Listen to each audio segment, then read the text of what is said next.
When a person dies, the ear is the last sensory organ to shut down.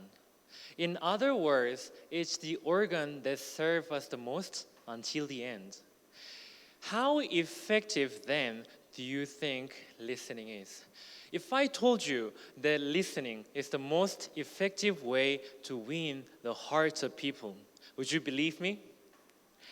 I want to talk to you today about the importance of listening, something we may need to consider a lot more than we do now. I have had many people go out of their way and cooperate with me through the art of listening. I'm sure you can change your life through the listening. I am both happy and honored to be able to share this secret with you. I have met a master listener before. He has changed and is still changing lives by simply listening. From the members of Congress to the business leaders, university chancellors, politicians, and religious leaders, they all come and call him every now and then to ask how he is doing and support him. But he doesn't own a business or have a lot of money, and yet he's still one of the few people who can bring people from different denominations and political stands together without any conflict ensuing, which is impossible in my country. One day I met and asked him how he was able to do that. And he said that most effective way to win the hearts of people is to listen. So I followed the answer with the question like how? So he told me to listen if the other person was my king. Over the next few months, I learned about the strategic listening from this man and applied this teaching to the people I met, and this made a massive difference in my life. Let me tell you about just one of the many cases I have applied this listening to. A high school student in my community tried to commit suicide. He jumped off the school building, but fortunately, the building was not very high, so his life was spared. But his ankle was seriously broken, and he was thrown into a terrible state of despair, too much that he refused to come out of his room for about a year. His parents cried every day, and they tried to comfort him by giving him delicious food and teaching him how to live life again. But sometimes they would get tired of doing that and angry and ended up scolding him. But no matter what they did, they couldn't get him out of his room. When I went to visit the student as requested by, he wasn't in a good state. Long, unkempt hair, helpless eyes, and I was unable to see a human eyes. He just stared at the ground and said nothing. Looking at him, I wondered what to say. But firstly, I asked him his name, age, and hobbies. But at that time, all he wanted to do was obviously avoid talking to me. And later at the end, he told me that he liked to play games.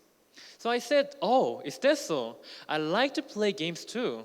Would you like to play with me sometimes?" I asked, and he didn't answer. That was our first conversation.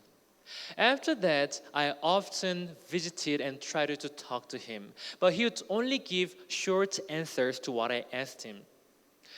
He wouldn't want to share his story with me, but we continued to meet, and for the first few times, there was no dialogue occurred. By the 10th meeting, I had doubts about how effective this method was.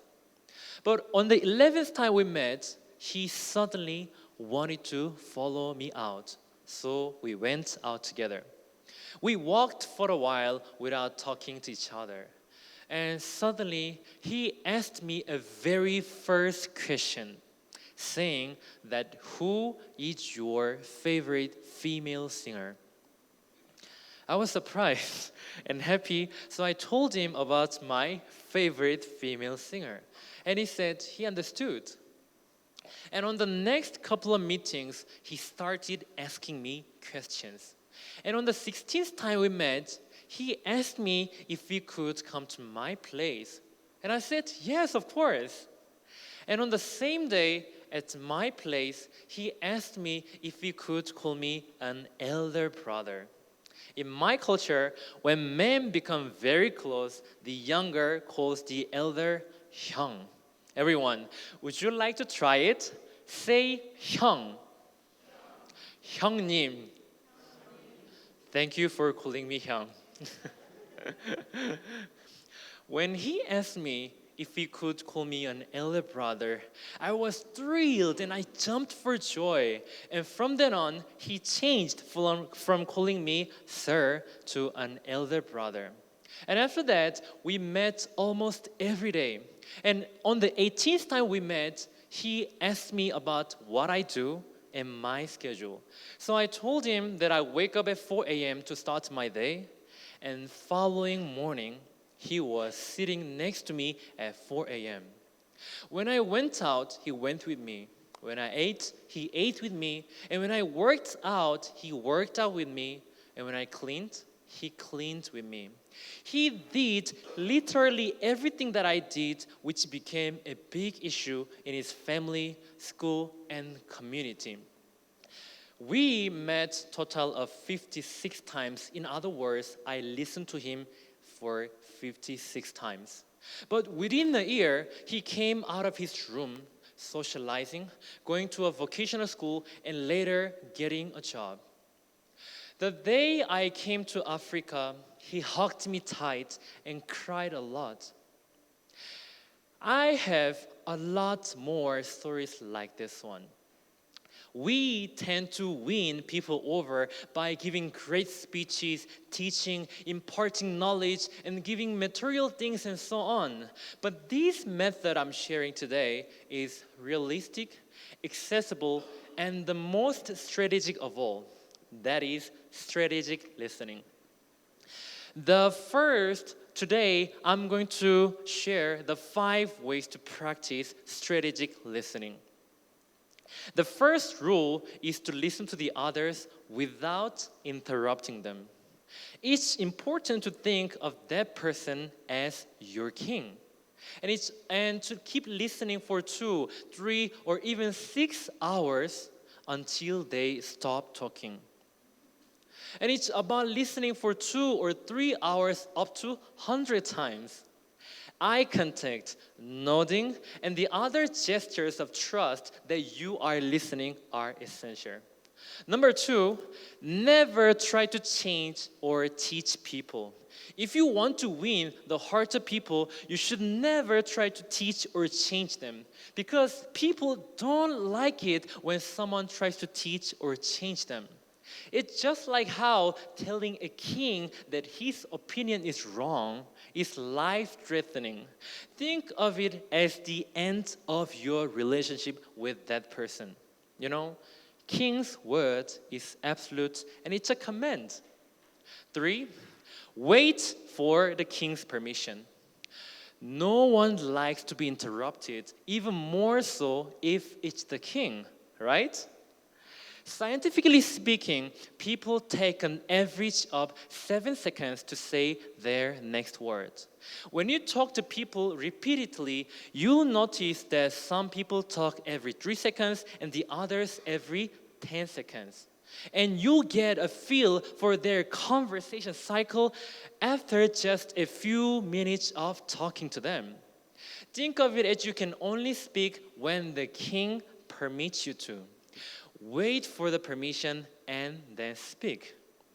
4, be the king's spokesperson. Listen to the people, summarize what they say, and speak on their behalf. They will give you a lot of trust when they feel that you are their spokesperson. 5, when you listen for 100 times and still don't get it. There will be times when you still cannot understand or win the heart of people even after patiently listening to them for 100 times. It means that you have not created a word of mind within yourself to deal with that person. And that's when a new word of mind will begin to be formed in you. Additionally, spend a day or two without talking but listening only. Life becomes so much more colorful, and it's like you can see more colors clearly. And as if your hearing has improved, you can hear things you used to miss. And the world seems to be filled with new sensations. I realized how much I'd been missing when I started listening. Listening is always challenging.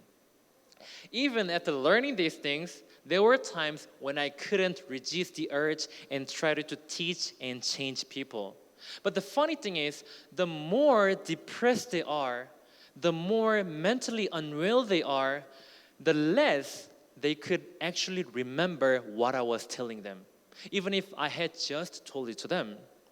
But when I listened to them, kept listening, eventually they would open up their room to me. When I want to do a big project and look for partners to work with, I would explain my vision and goals, but most of all, I listen to them. I talk. Yes, I do talk, but there are times in life when I want to or have to win the hearts of people. But when I want to or have to win the heart of people, I would shut my mouth. I would keep my mouth shut and listen. And it's never failed me so far. When you listen to someone as if they are your king, the more you listen, the more you become a king in their mind. At first, they won't remember your name and where you're from. And they won't even be interested in what you do.